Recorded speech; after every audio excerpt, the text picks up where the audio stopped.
مهمون امروز من کسیه که باعث شده از لحظه‌ای که اومده توی استودیو ما من در مورد استفاده از کلمه کراش دقت بیشتری به خرج بدم. متاسفانه با عذرخواهی بسیار خدمت شما عزیزان اعلام میکنم من در گذشته به کسایی گفتم کراش که واقعا نباید میگفتم. من به مهرداد صدیقیان گفتم کراش، من حتی به اشوان گفتم کراش. اشوان جلوی ایشون مثل وین رونی جلوی دیوید بکامه. باور کن، نگاه کن. چی میگی؟ فتبارک الله احسن الخالقین. خواهش میکنم به افتخار زیبایی ایشون همه یک کف مرتب بزنید.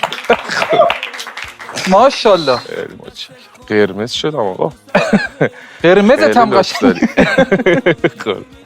اینو باید هر کدوم تو دوست داری صحبت کن. خیلی خوشحالم که امروز اینجام با امیرحسین. من ببخشید من یه مقدار هول شدم.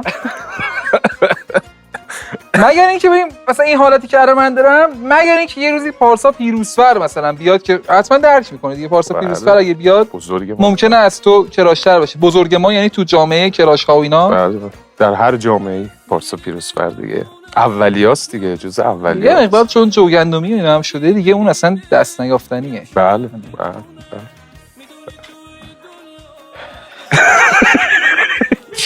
چه برنامه‌ای داری بر من؟ چی به چی داری فکر می‌کنی؟ ما خوششانسی که آوردیم اینه که الان خواهش کنم یه لحظه ایشون نشون بدید. ای خدای من. یه لحظه ایشون نشون بدید.